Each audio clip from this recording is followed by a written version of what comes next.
माता और बहनों नमस्कार। स्वागत है आपका मेरे चैनल पर। आज मैं आपको सुनाऊंगी वैशाख चौथ की कहानी। एक समय की बात है, किसी गांव में एक बुढ़िया माई अपने बेटे के साथ रहती थी। उसकी माँ 12 महीने चौथ का व्रत किया करती थी। वो हर महीने की चौथ को 5 चूरमे के लड्डू बनाती थी, जिसमें से एक लड्डू चौथ माता, एक गणेश जी महाराज का और एक गाय का निकालकर दान करती। एक अपने बेटे को खिलाती, एक स्वयं खाती थी। एक दिन वैशाख महीने की चौथ पर बेटा पड़ोसन के घर गया और वहां चूरमा देखकर पूछने लगा।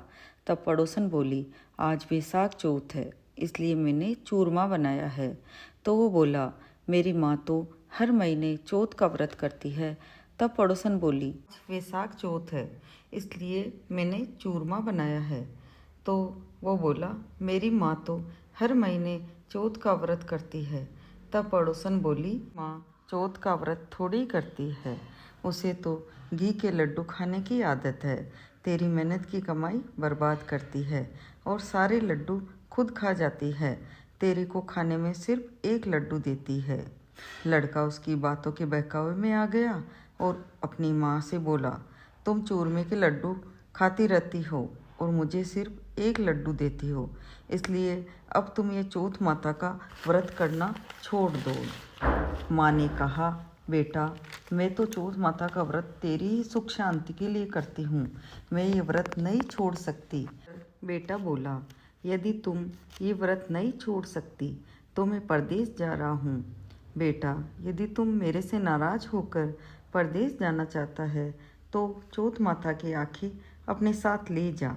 यदि तुम पर कोई संकट आए तो ये आँखें डाल देना। लड़का आँखें लेकर परदेश चला गया। रास्ते में उसे खून से भरी नदी मिली, जिसे पार करना असंभव था।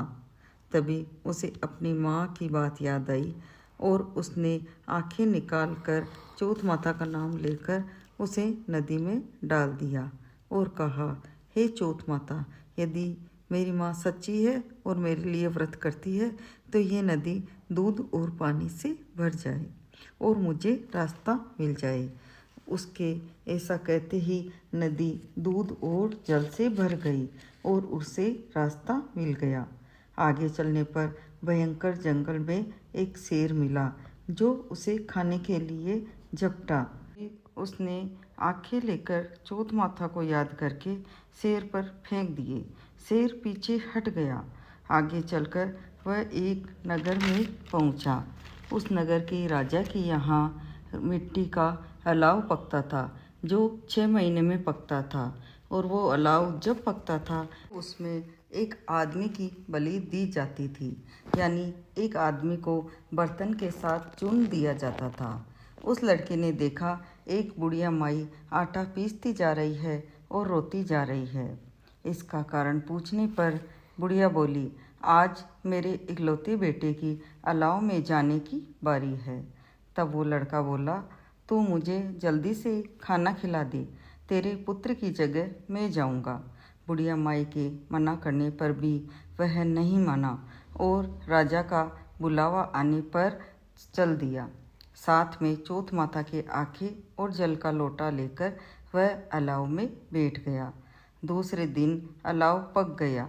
जब लोग अलाव में से बर्तन उतारने लगे तो अंदर से आवाज़ आई, धीरे धीरे बर्तन उतारो, अंदर मैं हूँ।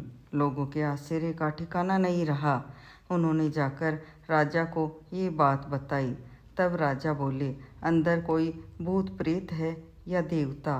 लड़का बाहर आ गया और बोला, चौथ माता और विंध्याचल महाराज के चमत्कार से ये हुआ है जो मेरी माँ हर महीने मेरी सलामती के लिए करती है। उन्हीं के प्रताप से आज मेरा संकट दूर हुआ है।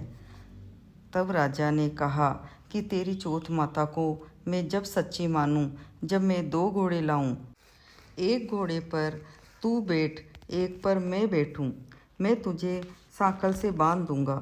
तेरी सांकल खुल के मेरे बन जाए, तब मैं चौथ माता को सच्ची मानूं। दोनों घोड़े पर चढ़ गए। उस लड़के को सांकल से बांध दिया गया और घोड़े पर बैठा दिया। लड़के ने आंखें डाले और कहा कि हे चौथ माता, मेरा संकट टालना। तब राजा ने घोड़ों को रवाना किया और सांकल खुल के राजा की बंध गई। राजा ने कहा कि तेरी चौथ माता सच्ची है और उसने अपनी लड़की की शादी उस लड़के से कर दी और उसको एक महल बनवा दिया। वो वहीं पर रहने लगे। साल महीने बीतते गए। एक दिन बिजली चमकी और बारिश होने लगी तो उसको अपनी माँ की याद आई और वह बोला कि आज तो मेरे गांव की तरफ बारिश हो रही है और गांव में मेरी माँ भी है। तो उसकी पत्नी बोली कि हम लोगों को गांव में जाना चाहिए और माँ से मिलना चाहिए। तो उसने ये बात अपने पिता से कही। राजा ने उनको खूब सारा धन देकर किया। वह अपने गांव की तरफ चल पड़े तो उसकी पड़ोसन ने जाकर कहा कि बुढ़िया, तेरे बेटे बहू आए हैं और बहुत सारा धन लेकर आए हैं। तो बुढ़िया को विश्वास नहीं हुआ और उसने बाहर जाकर देखा तो सच में उसके बेटे बहू थे। वह बहुत खुश हुई। वह बोली, हे चौथ माता, जैसा मेरा संकट टाला वैसा सबका टालना। बोलो चौथ माता की जय।